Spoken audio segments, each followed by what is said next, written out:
Olá, bom dia. Já é segunda-feira, 22 de novembro. Eu sou Daniela Parisi e te faço companhia pelos próximos dias enquanto Renato Diniz aproveita suas férias. E vamos de notícias. Você vai ver nessa edição que candidatos da extrema-direita e da esquerda vão para o segundo turno no Chile. Vamos falar também sobre o primeiro dia de provas do Enem. Dos mais de 3 milhões de inscritos, 26% não fizeram a prova. E já começou a contagem regressiva para a Copa do Mundo no Catar. Uma pesquisa do IBGE revelou queda no número de trabalhadores em 2020 por causa da pandemia e aumento na quantidade de pessoas que recebem auxílios sociais. A Pesquisa Nacional por Amostra de Domicílios do IBGE, publicada nesta sexta-feira, revela queda em relação à população ocupada no país em 2020. Em 2019, eram 92,8 milhões de pessoas ocupadas, o que correspondia a 44,3% da população do país. No ano passado, esse número reduziu para 84,7 milhões, ou seja, 40,1% da população. Já o número de pessoas com outros rendimentos praticamente dobrou, passando de 16,4 milhões para 30,2 milhões, o que corresponde a 14,3% da população. A pesquisa revela, portanto, redução no número de pessoas com rendimentos relacionados ao trabalho e aumento da quantidade de pessoas que dependem de outras fontes de renda, como auxílios sociais do governo. Em 2020, 61% da população residente do país recebia alguma renda oriunda ou do trabalho ou de outras fontes. Contudo, de 2019 para 2020, o que se observou foi uma redução da proporção de pessoas recebendo renda do trabalho, como efeito da pandemia da Covid-19, e um aumento do recebimento de outras fontes de rendimentos, sobretudo de outros rendimentos, que é a rubrica da pesquisa, onde está inserido o recebimento do auxílio emergencial, que é um benefício que foi criado para fazer frente aos efeitos socioeconômicos da pandemia. Essa rubrica de outros rendimentos teve um aumento da proporção de pessoas recebendo de 7,8% em 2019 para 14,3% em 2020. A pesquisa demonstra ainda que o rendimento mensal de trabalho cresceu 3,4%. Em 2020, o rendimento médio para pessoas ocupadas com 14 anos ou mais foi de R$ 2.447, enquanto em 2019 o valor era de R$ 2.366. Por mais que a notícia pareça boa, ela é explicada pela saída de 8,1 milhões de pessoas do grupo da população ocupada. O primeiro dia de prova do Enem teve textos longos, redação elogiada e abstenção menor. Dos mais de 3 milhões de inscritos, 26% não fizeram a primeira prova. Foram 90 questões de múltipla escolha divididas entre linguagens, códigos e suas tecnologias e ciências humanas. Considerada dentro dos padrões do Enem, a prova testou a capacidade de interpretação dos candidatos ao trazer textos longos. Uma das mais temidas do exame, a redação, teve como tema invisibilidade e registro civil, garantia de acesso à cidadania no Brasil. A redação foi elogiada por professores, porque o país tem cerca de 3 milhões de pessoas sem nenhum documento.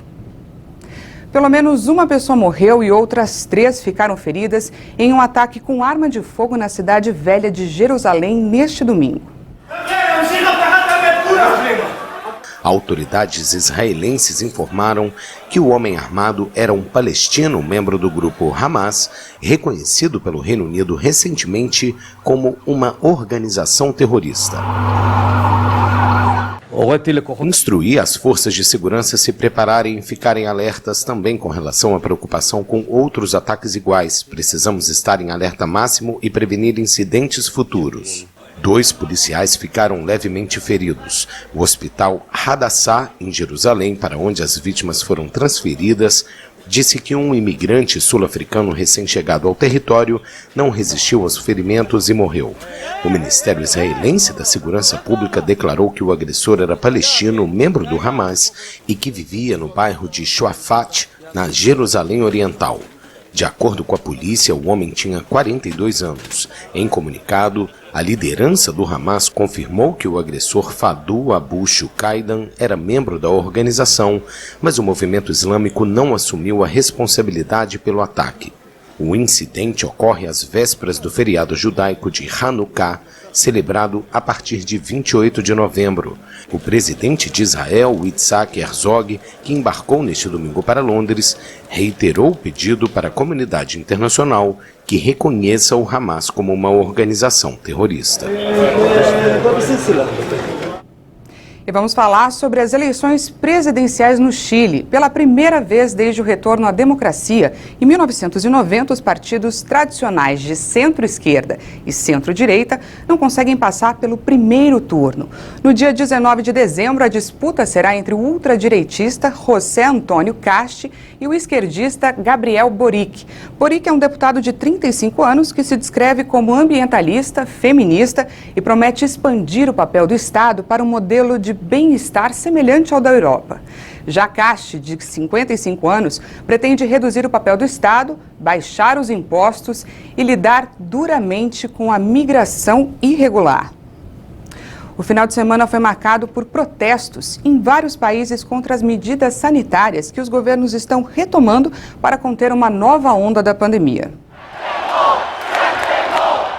Protestos em vários países contra medidas que visam impedir uma nova onda da pandemia do coronavírus. Cerca de 10 mil pessoas se manifestaram em Sydney contra a vacinação. A imunização só é exigida em alguns estados e territórios para determinados grupos profissionais. Cerca de 85% dos australianos com mais de 16 anos estão totalmente imunizados. Milhares de pessoas também protestaram em Melbourne e cerca de 2.000 compareceram a uma contra-manifestação, uma das primeiras desse tipo. Tudo que foi feito foi para salvar vidas, quer dizer, incomodou e afetou muitas pessoas, mas é uma pandemia global. O que mais podemos fazer? Enquanto isso, outras milhares protestaram em Viena, a capital austríaca, contra o bloqueio geral e a vacinação obrigatória anunciada pelo governo na sexta. O organizador do protesto do partido de extrema-direita, FPO, não pôde comparecer porque testou positivo para o vírus. É uma questão de liberdade, a integridade do nosso corpo está em risco, por isso vamos às ruas juntos pelas próximas gerações para lutar por eles. Isso não vai acabar com a vacinação compulsória se ficarmos parados sem fazer nada. Também houve protestos na Holanda um dia após uma manifestação em Roterdã contra o confinamento parcial que resultou em graves distúrbios. Durante o protesto, diversos incêndios foram provocados, fogos de artifício foram lançados e a polícia dispersou manifestantes. De acordo com as forças de segurança, dezenas foram presos e 7 pessoas ficaram feridas, incluindo policiais. Os Estados Unidos estenderam a autorização da dose de reforço da vacina contra a Covid-19 para todas as pessoas com mais de 18 anos de idade. Agora, os cidadãos podem tomar a terceira dose 6 meses depois de completarem o esquema vacinal de 2 doses. A agência americana responsável pelo setor de alimentos e remédios disse que a autorização de uso emergencial concedida aos laboratórios Pfizer e Moderna ajudou a oferecer uma proteção contínua contra a Covid-19. Pessoas acima de 18 anos que receberam a vacina de dose única da Johnson & Johnson nos Estados Unidos já tinham direito a uma segunda dose 2 meses após sua primeira injeção. No caso dos vacinados com Pfizer e Moderna, a terceira dose estava reservada até agora para algumas categorias. Este anúncio ocorre em um momento em que o número de infecções volta a subir nos Estados Unidos, com uma média de 85 mil novos casos e 1.000 mortes por Covid-19. Alguns estados, como a Califórnia, já haviam começado a permitir doses de reforço para todos os adultos, na esperança de conter a propagação da epidemia antes da temporada de férias. E vamos conferir agora a previsão do tempo para essa segunda-feira em algumas cidades do país. Começando por São Paulo, que volta a ter aumento na temperatura. A máxima prevista para hoje na capital paulista é de 28 graus. No Rio de Janeiro, máxima de 25 graus. Apesar do acúmulo de nuvens durante o dia, não chove por lá. Em Campo Grande, o sol aparece durante todo o dia com máxima de 34 graus. Já em Teresina, no Piauí, o dia vai ser quente e a temperatura pode chegar a 36 graus. Em Boa Vista, em Roraima, os termômetros podem marcar até 30 graus, mas tem previsão de chuva no início da noite. Depois do intervalo, vamos falar sobre a Copa do Mundo FIFA 2022. A contagem regressiva já começou. Nós voltamos já já.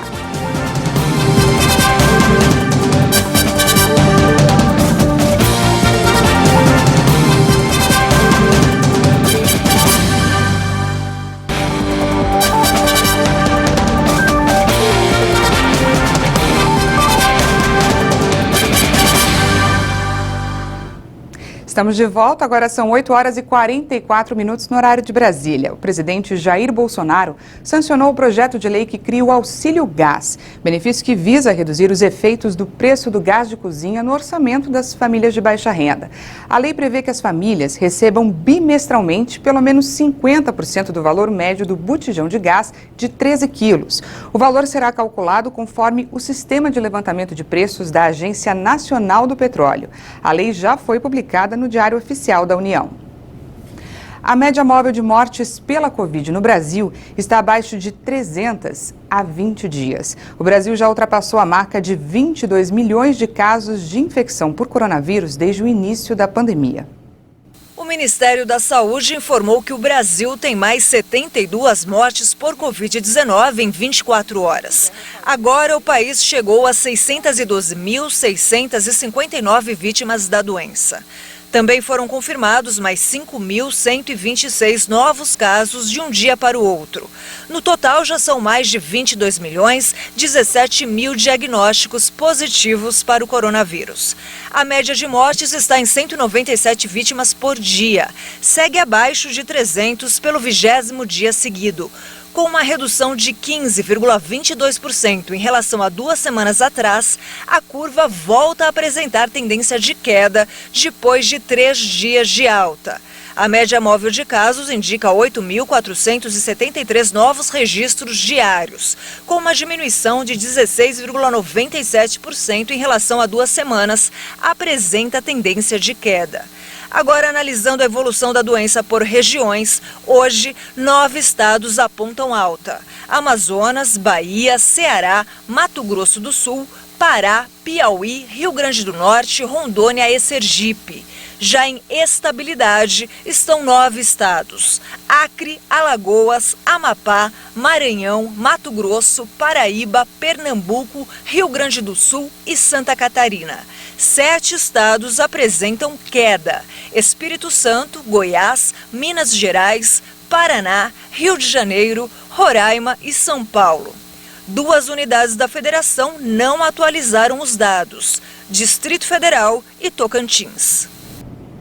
E vamos falar agora sobre a vacinação. O Brasil atingiu a marca de 301 milhões e 182 mil doses de vacinas aplicadas. Quase 75% da população brasileira já tomou ao menos uma dose da vacina contra a Covid-19. Segundo o Ministério da Saúde e as secretarias estaduais de saúde, mais de 157 milhões e 948 mil pessoas tomaram a primeira dose. Isso representa mais de 74,4% da população. Enquanto mais de 129 milhões e 200 mil brasileiros tomaram a segunda dose ou a dose única, o que representa 60,57% da população. E a dose de reforço já foi aplicada em mais de 14 milhões e 33 mil pessoas, 6,58% da população. Em um dia foram aplicadas mais de 609.264 doses de vacinas contra a Covid. Ultimamente, a gente tem ouvido falar bastante sobre o 5G, a nova tecnologia de conexão móvel que vai chegar ao Brasil em 2022.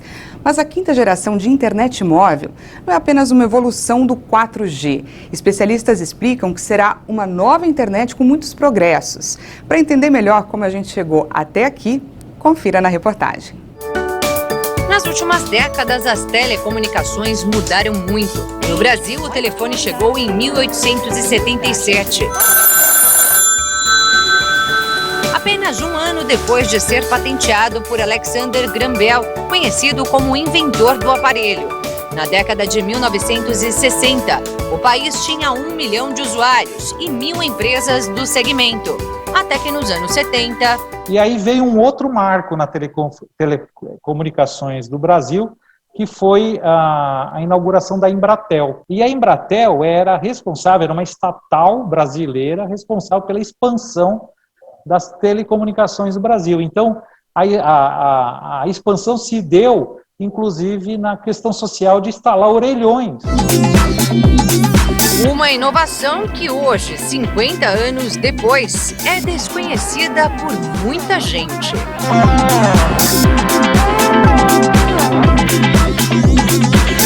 Você conhece orelhão? Não.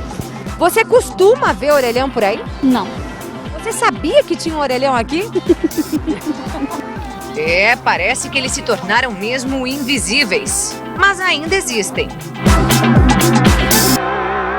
Pode até não parecer, mas aqui na capital paulista ainda há quase 7.000 telefones como esses.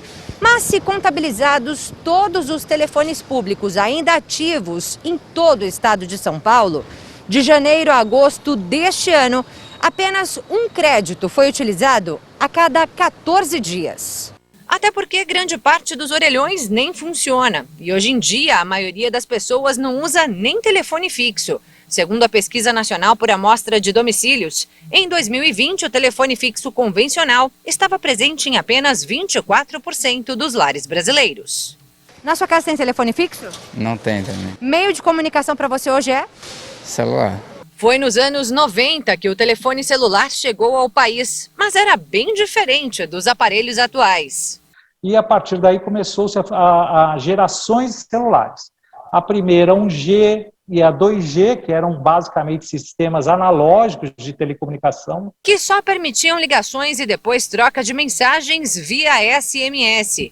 Quando o 3G chegou, já em 2004, algumas informações e notícias chegavam pela internet no celular. Mas foi com 4G em 2013 que muita coisa mudou. 4G atende hoje, né, as grandes necessidades de streaming, né, permitiu velocidades para a gente carregar filmes, várias aplicações. Aplicações que atualmente abrangem todas as áreas da vida. O celular virou um computador, né? Você usa para tudo. Para fazer pesquisa, compra, banco, para ligação, para tudo. Principalmente quando a pandemia veio, né? Eu trabalho com revenda de semijoias.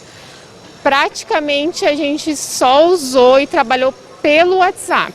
Foi nossa maior ferramenta e também o Instagram, né? Então, praticamente tudo, né? Pela internet mesmo. Além de aprimorar as formas de comunicação, o 4G trouxe mais entretenimento e funções que possibilitaram o desenvolvimento da indústria, negócios e até da educação. Mas com 5G, tudo isso evolui muito mais. E você vai poder proporcionar ao usuário um processamento de telecomunicações, tempo de transmissão menor que 1 milissegundo. E isso proporciona a você uma telecomunicação em tempo real. Mas essa ainda não é a realidade do 5G já ativo em alguns aparelhos no país. A gente não tem ali o 5G de fato, porque ainda o Brasil ele ainda não está totalmente estruturado. Você tem muitos lugares que ainda não tem antena 5G, porque acabou de ter aí as vendas das faixas de frequência, né? O leilão do 5G foi encerrado no último dia 5 e ainda levará um bom tempo para que a nova tecnologia seja totalmente implementada. Estima-se dos próximos 3 a 5 anos a gente ter aí aproximadamente 60% das estruturas já montadas. Mas de julho a setembro do ano que vem a gente já teria em todas as capitais uma estrutura mínima para que as pessoas já comecem a sentir essa diferença de como está funcionando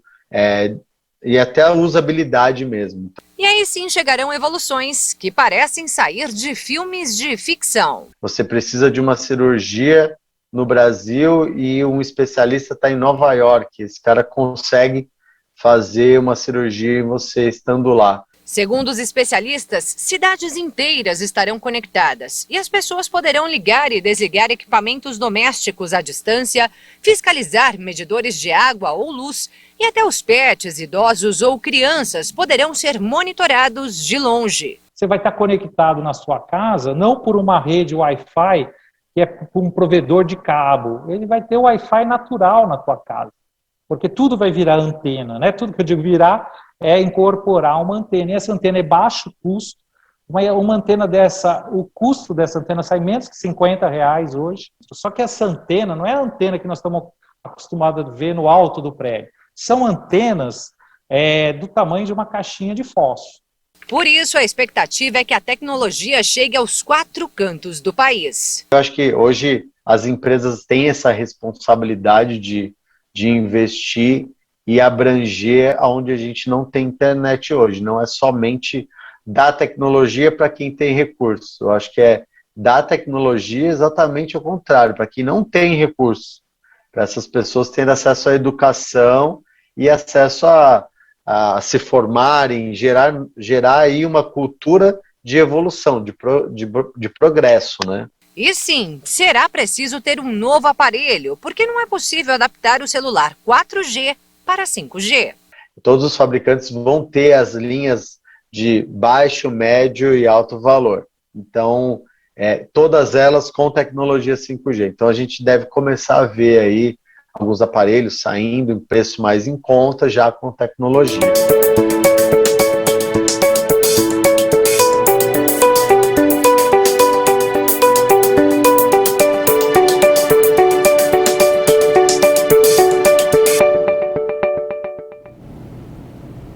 A cidade de Doha, no Catar, foi palco de uma cerimônia que inaugurou um relógio que deu start na contagem regressiva para a Copa do Mundo FIFA 2022. Estamos a um ano do mais esperado torneio de futebol.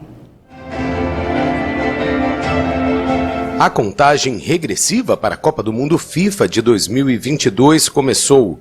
Um show de luzes formado por drones desenhou os céus da capital do Catar. A lenda do futebol britânico David Beckham esteve presente na cerimônia. O presidente da FIFA, Gianni Infantino, falou sobre o contexto do torneio em meio a controversas leis trabalhistas que vigoraram no país do Oriente Médio.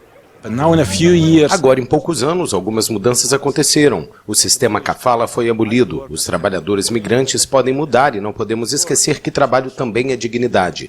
Você não faz caridade para as pessoas, você dá um emprego, uma oportunidade. Os salários mínimos, as condições de segurança dos trabalhadores melhoraram muito. E não sou eu que estou dizendo, não é a FIFA que diz, somos uma organização esportiva. A kafala é um sistema descrito por críticos como uma forma de escravidão que vincula os trabalhadores a seus empregadores, cuja permissão é necessária para entrar e sair do país, bem como para mudar de emprego.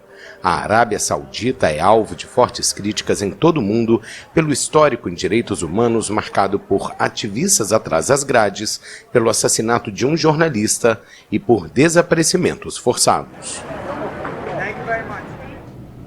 Essa edição fica por aqui. Muito obrigada pela sua companhia. E às 10 da manhã você acompanha mais informações com a Patrícia Velenic. Para rever nossas reportagens, é só acessar o canal do Hit Notícias no YouTube. Até mais!